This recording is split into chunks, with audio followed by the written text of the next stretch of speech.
নমস্কার বন্ধুরা, আজকে এই ভিডিওতে আমরা আলোচনা করব ভলিউম নিয়ে। ট্রেডিং এর ক্ষেত্রে ভলিউমের গুরুত্ব কতটা সেটাই আমরা এই ভিডিওতে ডিসকাস করব, এবং একই সঙ্গে এই ভলিউমকে কাজে লাগিয়ে আমরা কি করে একটা ট্রেড সেটআপ তৈরি করতে পারি, যার ফলে আমরা বেশ কিছু ভালো ট্রেড আইডেন্টিফাই করতে পারবো, সেটাই এই ভিডিওতে আমরা ডিসকাস করব। তো সবার প্রথমে আমরা আসছি যে ভলিউমটা কাকে বলা হয়। মনে করুন আমার কাছে একটা রিলায়েন্সের শেয়ার রয়েছে। তো সেই শেয়ারটাকে মনে করছি যে আমি বিক্রি করতে চাই। তো এটা বিক্রি করার জন্য আমি কি করব, মার্কেটে একটা অর্ডার প্লেস করব যে আমি এই স্টকটা বিক্রি করতে চাই।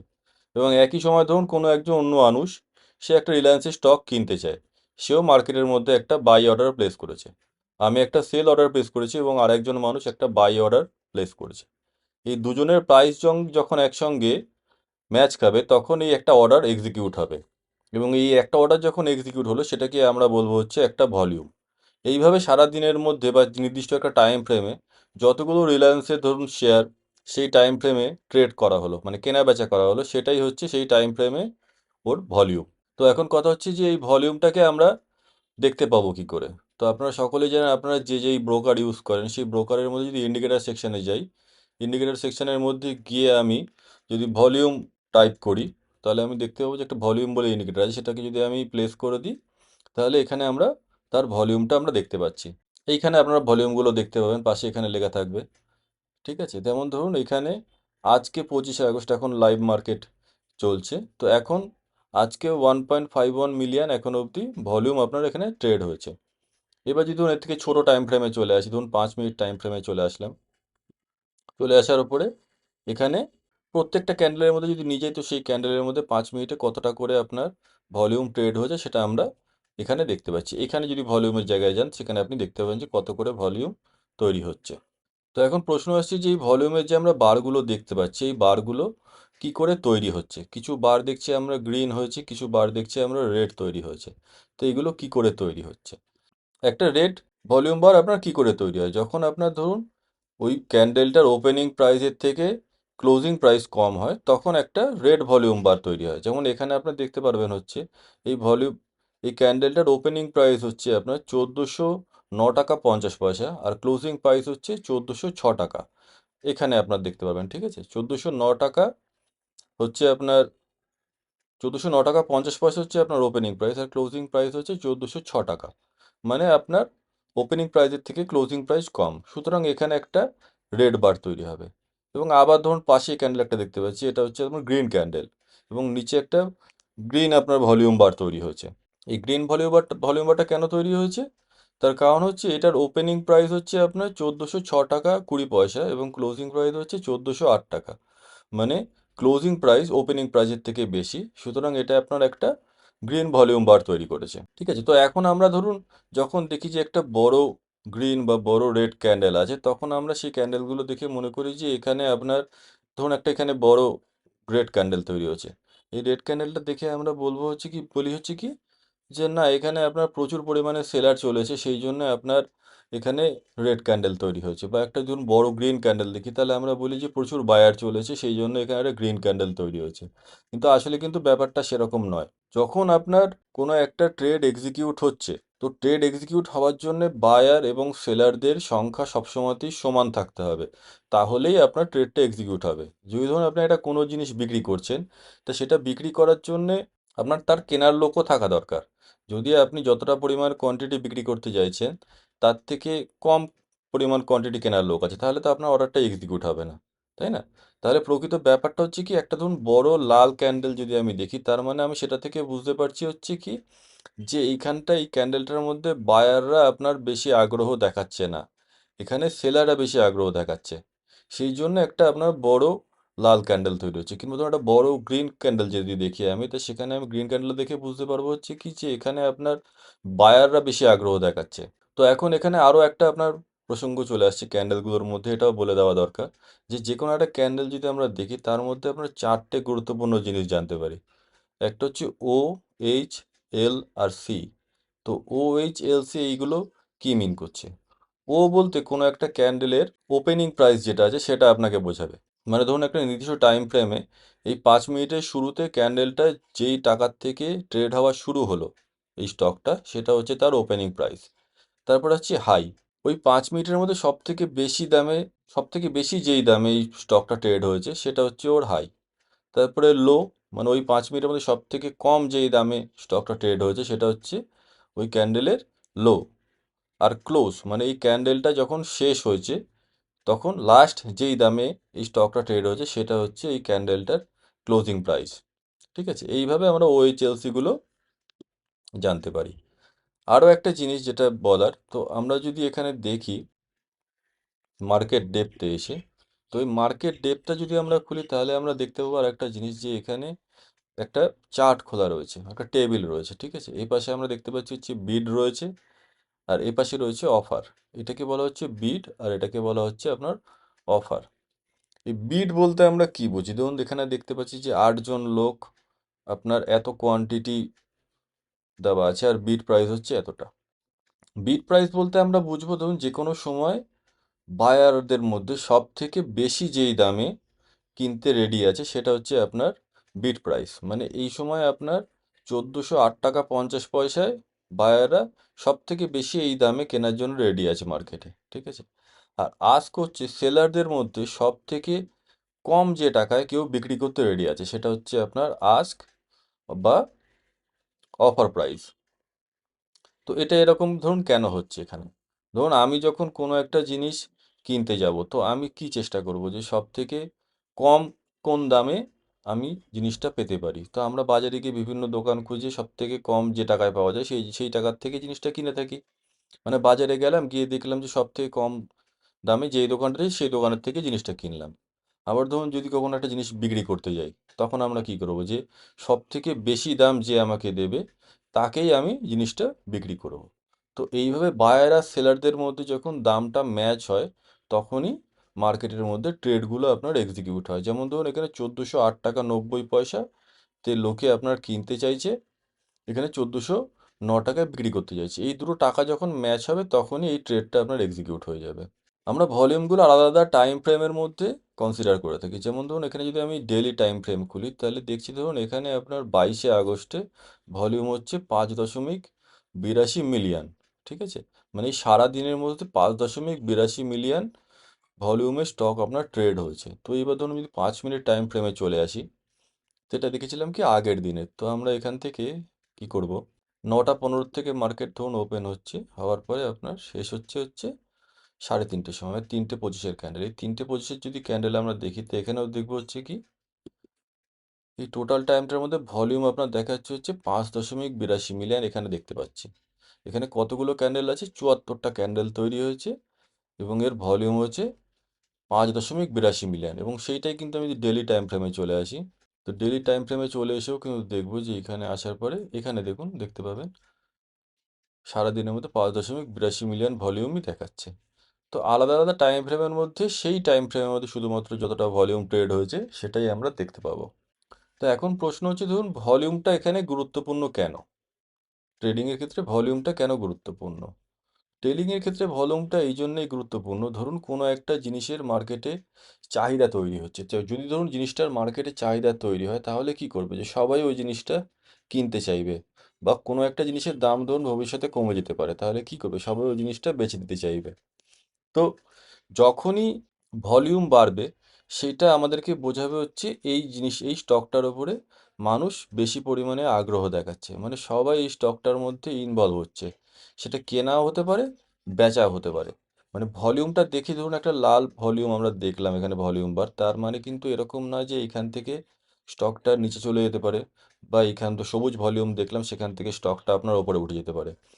ভলিউম বারটা দেখে আমরা শুধুমাত্র এই সিদ্ধান্তটাই নেব যে এখন মানুষ এখানে ইন্টারেস্ট দেখাচ্ছে, মানে বেশি পরিমাণ মানুষ এই স্টকটার মধ্যে ইন্টারেস্ট দেখাচ্ছে, তার মানে কোনো একটা মুভ আসতে পারে। তো আমাদেরকে চার্টের মধ্যে সেরকমভাবে সিগনিফিকেন্ট যে মানে বড় ভলিউম যেগুলো আছে সেগুলোকে খুঁজে বার করতে হবে। তো আমরা একটা ভলিউমকে বড় ভলিউম বলে কি করে বুঝতে পারবো? তো বড় ভলিউম যদি আমরা বুঝতে পারি তাহলে আমাদেরকে সবার আগে জানতে হবে যে অ্যাভারেজ ভলিউমটা কতটা আছে। যেমন ধরুন আমরা প্রাইসের মধ্যে যখন দেখি কোনো একটা দাম আপনার আপ ট্রেন্ডে আছে বা ডাউন ট্রেন্ডে, তার জন্য আমরা কি করি, আমরা একটা মুভিং অ্যাভারেজ ব্যবহার করি। ঠিক আছে, আমরা একটা মুভিং অ্যাভারেজ ব্যবহার করি।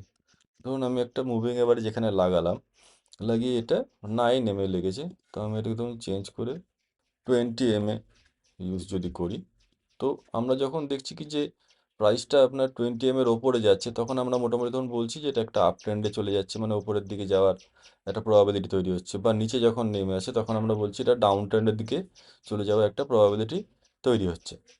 ঠিক আছে, সেরকমভাবে আমরা ভলিউমের ক্ষেত্রেও কিন্তু এরকম মুভিং অ্যাভারেজ লাগাতে পারি। সেক্ষেত্রে আমরা কি করব, ভলিউমে গিয়ে আমরা স্টাইলে যদি যাই, এখানে দেখবো যে ভলিউম এমে আছে, সেইটাকে আমরা যদি অ্যাপ্লাই করে দিই, তো এখানে আমরা ভলিউমের একটা মুভিং অ্যাভারেজ পেয়ে যাব। তো যখন এই মুভিং অ্যাভারেজের ওপরে আমাদের ভলিউম বারটা তৈরি হবে, তখন আমরা সেগুলোকে মনে করতে পারি যে এটা একটা বড় ভলিউম তৈরি হয়েছে। তো এইভাবে আমরা সিগনিফিকেন্ট ভলিউমগুলোকে আইডেন্টিফাই করতে পারবো চার্ট থেকে। তো এখন আমরা এই ভলিউমগুলোকে কাজে লাগিয়ে ট্রেড কি করে নিতে পারি। ধরুন আপনার মার্কেটের মধ্যে স্টক রয়েছে হচ্ছে অসংখ্য, ধরুন 6,000 7,000 স্টক আছে, এবং এর মধ্যে কোন স্টকটার মধ্যে বড় ভলিউম তৈরি হচ্ছে সেটা আমরা কি করে বুঝতে পারবো। আমাদের পক্ষে তো ম্যানুয়ালি এতগুলো স্টক সার্চ করে খুঁজে বার করা সম্ভব না। সেক্ষেত্রে আমরা কাজ করতে পারি যে একটা ওয়েবসাইট আছে, আপনারা সকলেই হয়তো জানবেন, সেটা হচ্ছে চার্টিংক।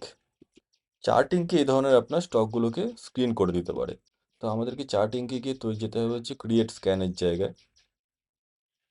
সেখানে গিয়ে আমরা একটা স্ক্রিনার তৈরি করবো। স্ক্রিনার কি করে তৈরি করব আমরা?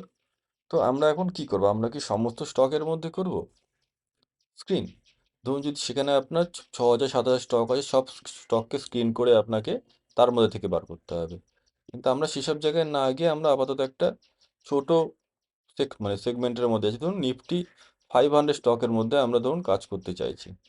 ঠিক আছে, তা আমাদেরকে কি করতে হবে, একটা স্ক্রিনার তৈরি করার জন্য ফার্স্টে এখানে ক্রাইটেরিয়াগুলো ঠিক করতে হবে। আমরা কি নিয়ে কাজ করছি, ভলিউম নিয়ে। তো আমরা ভলিউম সিলেক্ট করেছি। কিসের ভলিউম? আচ্ছা, আমরা আগে আর একটা জিনিস জেনে নিই, যে আমরা যে স্ক্রিনারটা তৈরি করতে চাই সেই স্ক্রিনারটার ক্রাইটেরিয়া কি দেবো।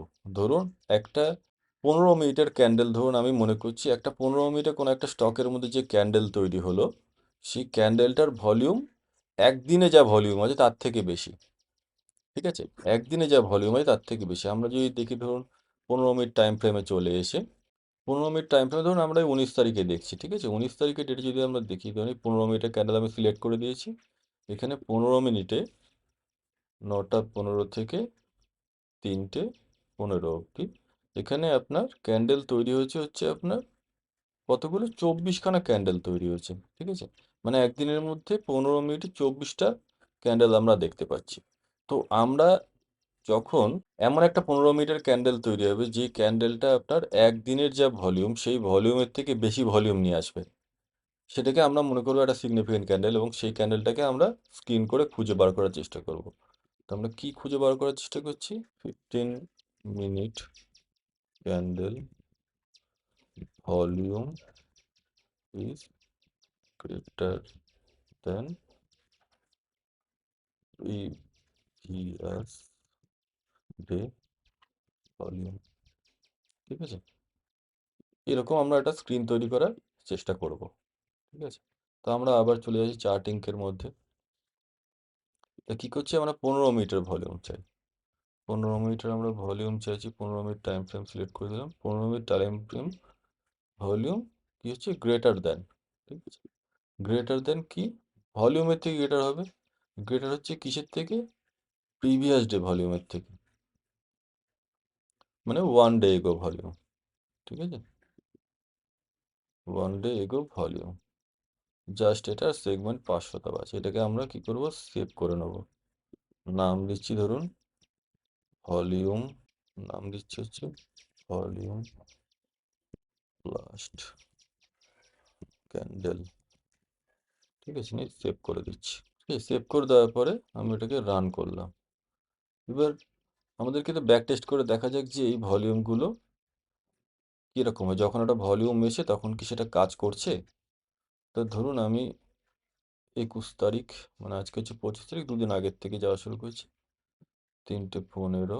এই বারগুলো যদি ক্লিক করেন তাহলে এখানে আপনার ব্যাক টেস্ট ডেটাটা দেখিয়ে দেবে। ঠিক আছে, ব্যাক টেস্ট ডেটার মধ্যে এখানে দেখাচ্ছে। তো ফার্স্টে কিসের স্টক এসছে, আপনার ফার্স্টে স্টক এসছে হচ্ছে আপনার এলআইসিআই। এলআইসিআইতে যাচ্ছি আমরা, এলআইসিআইতে 15 মিনিটের 21 তারিখে।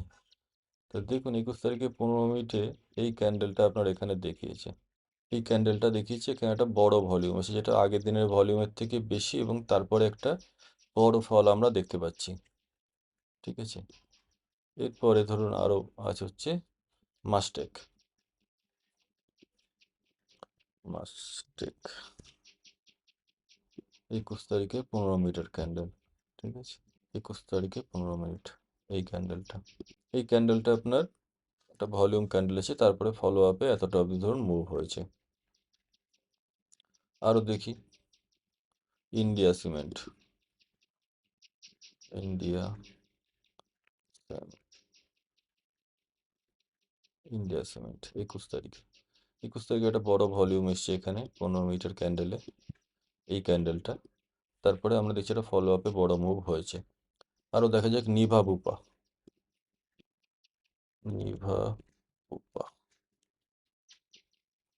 নিভা বুপা হেলথ 21 তারিখে এই ক্যান্ডেলটা প্রথম, এবং এরপরে ফলো আপে শেষ অবধি কিন্তু মুভ হয়েছে বড়। আরো দেখা যাক ভিগার্ড। ভিগার্ড চলে এসছে। ভিগার্ড এই ক্যান্ডেলটা 21 তারিখে, এরপরে ফলো আপ মুভ হয়েছে এখানে।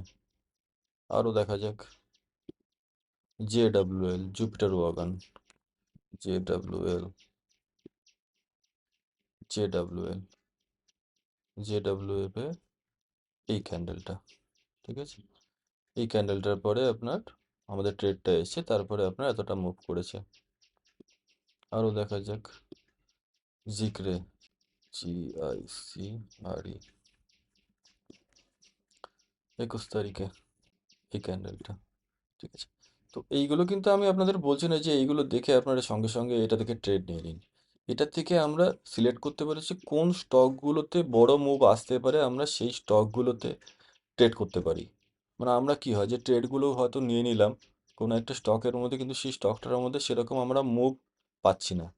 ইন্টারডেতে যদি ট্রেড করতে হয়, আমাদেরকে অন্তত যদি অ্যাটলিস্ট 1% মতন মুভ আসে, তাহলে আমরা সেই স্টকটার থেকে একটা প্রফিট করতে পারি। কিন্তু তো দেখুন এই যদি স্টকটা দেখে আমরা ধরুন এখান থেকে যদি দেখি, এখান থেকে কিন্তু আপনার একটা ভালো 3% মতন নিচে মুভ দিয়েছে, মানে একটা ভালো মুভ এসছে। তো কিভাবে আমরা ট্রেডগুলো নিতে পারি সেই সেটআপগুলো পরে আপনাদের সঙ্গে শেয়ার করব। যেমন ধরুন যদি এই স্টকটা আমরা দেখি, তো আমরা কোথা থেকে ট্রেডগুলো নেব সেগুলোকেও আইডেন্টিফাই করতে হবে আপনাদেরকে, সেগুলো সেটআপগুলো পরবর্তীকালে আপনাদের সাথে শেয়ার করা যাবে। যেমন ধরুন দেখুন এখানে একটা লাস্ট আপনার অর্ডার ব্লক আমরা দেখতে পাচ্ছি। ঠিক আছে, দেখুন একদম এক্স্যাক্টলি সেই অর্ডার ব্লকের থেকেই কিন্তু রিজেকশনটা আপনার এসছে। এই অর্ডার ব্লকটা থেকে রিজেকশনটা এসছে এবং নিচে এত দূর গেছে। এভাবে আপনাদেরকে সাপোর্ট রেজিস্ট্যান্স যেইগুলো আছে সেইগুলোকে আইডেন্টিফাই করতে হবে, এবং সেইখান থেকে আপনার ট্রেডগুলো আপনাকে নিতে হবে। ঠিক আছে, এবং একই সঙ্গে পয়েন্ট অফ ইন্টারেস্ট সেগুলোকে আপনাকে জানতে হবে, যাতে সেখান থেকে আপনি ট্রেডগুলো নিলে সঠিকভাবে আপনি ট্রেডগুলোয় বড় প্রফিট বুক করতে পারেন। এবং তার থেকে আরও বড় কথা হচ্ছে কি, যখন আমরা ট্রেডগুলো নেব, তো স্টকগুলো বড় টাইম ফ্রেমের মধ্যে কোন ট্রেন্ডে আছে সেইগুলোকে আমাদেরকে বড় টাইম ফ্রেমে গিয়ে দেখে নিতে হবে। যে স্টকটা ধরুন 1 আওয়ার টাইম ফ্রেমে বা 4 ঘন্টার টাইম ফ্রেমে ওই স্টকটার মধ্যে কোন ট্রেন্ড চলছে। ধরুন একটা বড় টাইম ফ্রেমের মধ্যে একটা স্টকের মধ্যে আপ ট্রেন্ড চলছে, কিন্তু ছোট টাইম ফ্রেমের মধ্যেও একটা বেয়ারিশ ধরনের ট্রেড দেখাচ্ছে, তো আমাদের সেটার মধ্যে না যাওয়াটাই উচিত। বড় টাইম ফ্রেমের সঙ্গে ছোট টাইম ফ্রেম ম্যাচ করে যখন আপনি ট্রেডগুলো নেবেন, তখন আপনার ট্রেডগুলো ভালো প্রফিট দেবে আপনাকে। আজকে আমি একটা ট্রেড এই সেটআপের মধ্যে থেকে নিয়েছিলাম, সেটা আমি আপনাদের সঙ্গে শেয়ার করছি। ধরুন আজকে আজকে হচ্ছে আপনার 25 তারিখ। 25 তারিখ 25 তারিখের চার্টে চলে আসছে। 25 তারিখ 9টা 15। ঠিক আছে, 25 তারিখ 9টা 15তে যদি আমি যাই চার্টের মধ্যে আজকে, তো দেখতে পাচ্ছি আমাদের চারটে স্টক আমাদের ক্রাইটেরিয়াটার মধ্যে ম্যাচ করেছে। ঠিক আছে, কি কি আছে? গোল্ডজিট, ইয়েস ব্যাংক, নিউজেন আর হোম ফার্স্ট। তো আমি এই স্টকগুলোকে আপনার লিস্ট করে নিচ্ছি। ঠিক আছে, যেমন ধরুন এই নিউজেন স্টকটার মধ্যে আমি ট্রেড নিয়েছিলাম আজকে। প্রথমে 15 মিনিট টাইম ফ্রেমের মধ্যে আমার যখন স্টকটা আসলো এই অবস্থার মধ্যে, তখন আমি এখানে দেখেছি ধরুন এখানে একটা বড় টাইম ফ্রেমের মধ্যে এখানে একটা রিজেকশন নেওয়ার জায়গা আছে। ঠিক আছে, তো আমি 1 মিনিট টাইম ফ্রেমে এখানে দেখার পরে এই প্রাইসে একটা সেল অর্ডার লাগিয়েছিলাম। 930 টাকা রেঞ্জে। ঠিক আছে, 930 টাকা রেঞ্জে একটা সেল অর্ডার লাগিয়েছিলাম হচ্ছে আপনার নিউজেনের মধ্যে। দেখতে পারেন 55 কোয়ান্টিটি আমি সেল করার জন্য লিমিট অর্ডার দিয়েছিলাম 930-এ। এবং প্রথমবার যখন 930-এ যাচ্ছে তখন আমার অর্ডারটা নেয়নি। এখানে হাই দিয়েছিল 930, কিন্তু সেই সময় অর্ডারটা নেয়নি। কিন্তু দ্বিতীয়বার যখন 930 গেছে তখন সেই সময় 931 অবধি গিয়েছিল। সেই সময় আমার অর্ডারটা নিয়ে নেয় এবং আমার 55 কোয়ান্টিটি আপনার এটা সেল হয় এখান থেকে। তা আমি টার্গেট দিয়েছিলাম 10 পয়েন্ট, 930 থেকে 920 অবধি। ঠিক আছে, তো এটা 9:34 আমি সেল অর্ডারটা দিয়েছিলাম এবং 9:44 আমার বাই অর্ডারটা ছিল হচ্ছে কত, 920-তে। 920-তে আমার বাই অর্ডারটা এক্সিকিউট হয়ে যায়। তো আমি 55 কোয়ান্টিটির মধ্যে 10 পয়েন্ট ক্যাপচার করতে পেরেছিলাম এবং 10 পয়েন্ট মানে যথেষ্ট পয়েন্ট। তো পরবর্তীকালে দেখুন এখন স্টকটা আপনার অনেক উপরে চলে গেছে, কিন্তু পরবর্তীকালে উপরে যাচ্ছে বা নিচে যাচ্ছে সেটা নিয়ে আমাদের কোনো কিছু না। আমরা যখন ট্রেডটা নিলাম, যদি আমাদের দিকে ট্রেড যায় তাহলে আমরা সেই লাভটা ক্যাপচার করব, আর যদি আমাদের দিকে না যায় তাহলে আমরা স্টপ লসটা বুক করে চলে আসব। এটা হচ্ছে সহজ হিসেব। আমি ট্রেড নিয়েছি বলি যে ট্রেডটা আমার দিকে যেতেই হবে এমন কোনো ব্যাপার না। ট্রেড যদি আমার দিকে যায় তো আমি প্রফিট বুক করব, আর যদি না যায় তাহলে আমাকে লস বুক করে নিতে হবে। ট্রেড যখন আপনি করবেন, ট্রেড করার মধ্যে সবথেকে গুরুত্বপূর্ণ বিষয় হচ্ছে আপনার রিস্ক রিওয়ার্ড রেশিওটাকে মাথায় রাখা, এবং তার থেকেও বড় জিনিস হচ্ছে স্টপ লসটা আপনাকে কাটতে হবে। যে করেই হোক স্টপ লস যদি আপনি না কাটেন তাহলে আপনি 50টা ট্রেডের মধ্যে লাভ করবেন, দুটো ট্রেডে আপনি যেই লস করবেন 50টা ট্রেডের লাভ আপনার দুটো লসের ট্রেড নিয়ে চলে যাবে। আপনাকে আগের থেকে ঠিক করে নিতে হবে যে আমি 10,000 টাকা নিয়ে ট্রেড করছি, এই 10,000 টাকার মধ্যে আমার লস নেব হচ্ছে আমি 300 টাকা কি 400 টাকা কি 500 টাকা, যদি লাভ নিয়ে আমি তো লাভ নেব হচ্ছে 400 টাকা কি 500 টাকা। যেটা আপনার রিস্ক রেওয়ার্ড রেশিও আপনি নিজে ঠিক করছেন সেইটা, কিন্তু সেই টাকায় যদি চলে যায় ট্রেডটাকে আপনাকে কেটে দিতেই হবে। এরকম হতে পারে যদি আপনি মনে করেন যে আমি নিজে নিজে স্টপ লসটা কাটিয়ে দিতে পারছি, তো খুব ভালো কথা। তো আপনি যখন দেখুন আপনার যে স্টপ লস তার উপরে বা নিচে যখন প্রাইসটা ক্লোজ দিয়ে দিয়েছে আপনি ট্রেডটা কেটে দিন, যা হয় হোক আপনি কেটে দিন ট্রেডটাকে।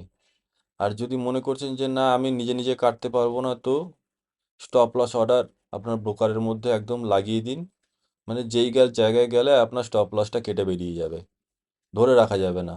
এরকম অবস্থা হবে যে আপনার দেখে মনে হবে যে লস হয়ে যাচ্ছে, আপনি যাচ্ছেন আপনার হাত কাঁপছে, আপনি লস কাটতে পারছেন না। তার থেকে ভালো প্রথম অবস্থায় আপনি লিমিট অর্ডার লাগিয়ে রেখে দিন একদম, যে ওই প্রাইসে গেলে স্টপ লস কেটে যাক। এটা আপনার অ্যাকাউন্টটাকে, ক্যাপিটালটাকে বাঁচিয়ে রাখবে। আর না হলে কি হবে, ধরুন আপনার একটা ট্রেড নিয়েছেন 10,000 টাকা দিয়ে, সেখানে আপনি দেখছেন যে আমার 4,000 টাকা লস হয়ে গেছে, সেই ট্রেড থেকে আপনি কেটে আর বেরিয়ে আসতে পারবেন না। আপনার কাছে যদি আরও কিছু টাকা থাকে তো সেই টাকা ওর মধ্যে আরও লাগিয়ে দেবেন, ভাবেন যে না কিনেছিলাম হচ্ছে বেশি দামে, এখন কম দামে পেয়ে যাচ্ছি, আমি অ্যাভারেজ করে দিই। অল্প মুভ হলে আমার লাভ চলে আসবে, আমি তখন শুধুমাত্র যদি আমার লসটা কভার হয়ে যায় আমি পুষিয়ে দেবো, কেটে বেরিয়ে আসবো। কিন্তু কী হবে, সে আপনার হবে না, সেই টাকাটাও আপনার শেষ করে দেবে। তো সব সময় স্টপ লস লাগিয়ে রাখুন, স্টপ লস ছাড়া কখনোই ট্রেড করবেন না। এমন কোনো সেট আপ বা কোনো কিছু নেই যে আপনাকে গ্যারান্টি দিয়ে বলতে পারে যে এটা আপনাকে লাভ করাবে। ট্রেড যে কোনো সময় আপনার বিরুদ্ধে চলে যেতে পারে, কিন্তু যদি আপনার সে টাকাটা শেষ না করে দিতে পারে সেই জন্য আপনাকে স্টপ লস লাগিয়ে রাখতে হবে। মানে আমরা ধরুন অপশন ট্রেডিং করি বা ধরুন ইন্টারনেটে ট্রেড করছি, তো আমরা এখানে বলি মানে ধরুন আনলিমিটেড রিস্ক রয়েছে। আনলিমিটেড রিস্ক কোনো কিছুই না, রিস্ক সবসময় হচ্ছে আমাদের নিজের ওপরে। আমি নিজের চোখের থেকে দেখতে পাচ্ছি যে টাকাটা আমার লস হচ্ছে আমি কাটছি না বলে ওটা আনলিমিটেড লস হয়ে যাচ্ছে।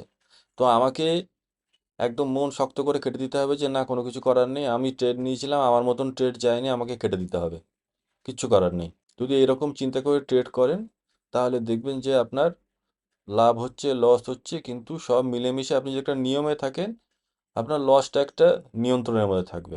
একইভাবে আপনি যে টার্গেট যেটা আপনার দিয়েছেন, ধরুন আপনি টার্গেট রেখেছেন যে আমি 10 পয়েন্ট ক্যাপচার করব, তো আপনি সেটা 10 পয়েন্টই ক্যাপচার করবেন। সেরকম না যে আপনি 8 পয়েন্ট গেল আমি সেখান থেকে লস বুক করবেন, লাভ বুক করে নিয়ে চলে আসলাম। আপনি লসের ক্ষেত্রেও যেমন একদম নির্দিষ্টভাবে আপনার সেই টাকায় চলে গেলে লস বুক করে নেবেন, লাভের ক্ষেত্রেও আপনাকে একদম এক্স্যাক্টলি সেই লাভটা নিতে হবে এবং একটা নির্দিষ্ট রিস্ক রিওয়ার্ড রেশিও আপনাকে ধরে রাখতে হবে। তাহলে পরেই আপনি একটা ভালো ট্রেড করতে পারবেন। এবং আরও একটা কথা যেটা বলার, সেটা হচ্ছে প্রথম অবস্থায় আপনারা যারা নতুন ট্রেড করছে আমি নিজে মনে করি যে না, অপশন ট্রেডিং কিন্তু আপনারা করতে প্রথম অবস্থায় যাবেন না। অপশন ট্রেডিংটা কিন্তু একটা প্রচণ্ড বিপজ্জনক জিনিস। এবার অপশন ট্রেডিংয়ের জন্য আমরা যাই হচ্ছে মেন কারণ কি, যে আমরা দেখছি যে একটা এক্সপায়ারির দিনকে একটা 5 টাকার প্রিমিয়াম সে হয়ে গেছে 50 টাকা, 8 টাকার প্রিমিয়াম সে হয়ে গেছে 150 টাকা। মানে কি, আমি টাকা লাগালাম 1,000 টাকা, সেই 1,000 টাকা যদি আমার লাভ হয়, তো কী হবে, 1,000 টাকার থেকে আমার 12,000 টাকা লাভ হয়ে গেল, 15,000 টাকা লাভ হয়ে গেল। কিন্তু বাস্তবে যেদিনকে আপনি ধরুন ট্রেড একটা নিলেন, সেই ট্রেডটা আপনার 10 টাকার ট্রেড 150 টাকায় গেছে, 10 টাকার থেকে আপনি 15 টাকায় গেলে বেরিয়ে চলে আসবেন, 150 টাকা আপনি নিয়ে যেতে পারবেন না। চার্ট তৈরি হয়ে যাওয়ার পরে সব কিছু দেখতে সুন্দর লাগে, যখন চার্ট চলছে তখন ট্রেড নেওয়া এবং সেই ট্রেডটা ধরে রাখাটাই হচ্ছে বড় ব্যাপার। চার্ট তৈরি হয়ে যাওয়ার পর আপনি দেখছেন যে 10 টাকার প্রিমিয়ামটা চলে গেছিলো হচ্ছে আপনার 100 টাকায়। যখন ওই ট্রেডটার মধ্যে থাকবেন আপনি ধরে রাখতে পারবেন অতক্ষণ, তার আগেই আপনি বেরিয়ে আসবেন। আর তার থেকে বড় কথা, অপশন যখন আপনি প্রথম অবস্থায় বাই করবেন, তো কি হবে, ধরুন আপনার ট্রেডটা নিয়েছেন, আপনার দিকে মার্কেট গেল, আপনি কিছু লাভ পেলেন। কিন্তু ধরুন আপনার দিকে মার্কেট গেল না, একটা জায়গার মধ্যেই মার্কেট বসে আছে। সব থেকে ভয়ানক বিষয় হচ্ছে অপশন বাইংয়ের ক্ষেত্রে থিটা ডিকে।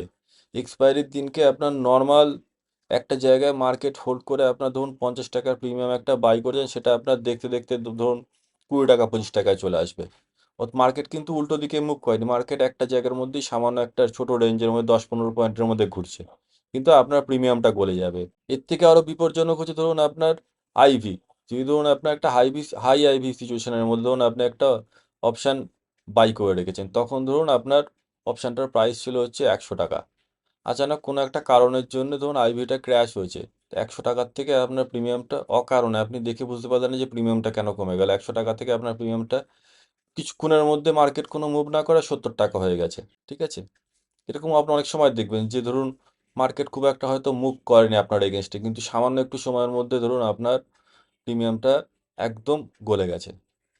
তো আইভি নিয়ে পরবর্তীকালে কোনো সময় হয়তো ভিডিও তৈরি করলে এই জিনিসগুলো ভালোভাবে আলোচনা করা যাবে। তো প্রথম অবস্থায় আপনারা অপশন ট্রেডিং থেকে একটু দূরেই থাকুন। আর যেটা বলার, আপনারা স্টপ লসটা সবসময় দিয়ে রেখে ট্রেড করুন, স্টপ লস ছাড়া কখনো ট্রেড করবেন না। একটা আপনার যা নিজের লস করার লিমিট, সেই লিমিটের ওপরে স্টপ লস লাগান। যদি আপনার দিকে ট্রেড যায়, লাভ নিন, যদি আপনার এগেনস্টে ট্রেড যায়, লস বুক করে নিয়ে চলে আসুন। আপনি ট্রেড নিয়েছেন বলেই যে মার্কেট আপনার দিকে যাবে, এরকম কোনো ব্যাপার নয়। আপনি কেউ নই, আমরা যাই ট্রেড নিয়ে আমাদের দিকে মার্কেট যেতেও পারে, নাও যেতে পারে। যদি যায় তাহলে আমরা লাভ নেব, যদি না যায় তো আমরা লস বুক করে চলে আসবো। যদি এই চিন্তা মাথায় রেখে ট্রেড করেন তাহলে দীর্ঘদিন ট্রেড করতে পারবেন, না হলে ক্যাপিটাল নিমিষের মধ্যে হাপিস হয়ে যাবে। ঠিক আছে, এই বিষয়গুলো এই ভিডিওতে বলার ছিল। আমরা এই ভিডিওটার মধ্যে কি করলাম, যে আমরা কি করে যে ভালো ট্রেডগুলো আমরা আইডেন্টিফাই করব, সেইগুলো স্টকগুলোকে খুঁজে পাওয়ার সিস্টেমটা আমরা বার করলাম এখানে। পরবর্তীকালে আমরা এই স্টকগুলোর থেকে আমরা কি সেট আপ থেকে ট্রেড নেব, সেইগুলো ভিডিওর মধ্যে ডিসকাস করব। ভিডিওটা আপনারা কেমন লাগলো কমেন্ট করে জানাবেন, যদি কোনো প্রশ্ন থাকে সেটাও কমেন্টে জানাবেন, তাহলে আমি চেষ্টা করব যে আপনাদের প্রশ্নগুলো উত্তর দেওয়ার জন্যে। সবাই ভালো থাকবেন, ধন্যবাদ।